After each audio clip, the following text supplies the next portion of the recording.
மிரண்டு போன பாகிஸ்தான் 30,000 கோடி மதிப்பிலான புதியவான் பாதுகாப்பு ஏவுகணை வாகனங்களை வாங்க இந்திய ராணுவம் அதிரடி டெண்டர். நம்ம எல்லை பாதுகாப்பு இப்போ வேற லெவலுக்கு போகுது.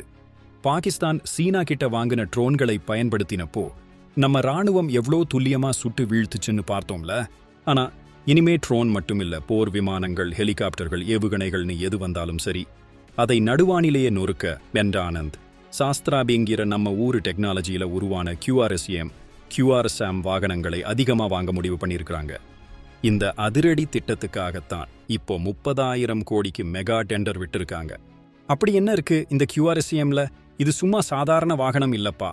இதுக்குள்ள 360 டிகிரி ரேடார், ஜாமிங் ஷீல்டு, ஏவுகணைகள்னு எல்லாம் இருக்கு.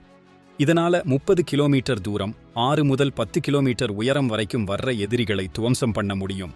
மொத்தம் 3 படைப்பிரிவுகளுக்கு தலா 9 வாகனங்கள் வீதம் தேவைப்படுதாம்.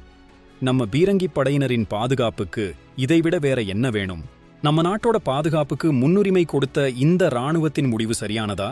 இந்த உள்ளூர் தயாரிப்பு நம்ம நாட்டோட பாதுகாப்பு துறையை அடுத்த கட்டத்துக்கு கொண்டு போகும் என்பதில் சந்தேகமே இல்லை.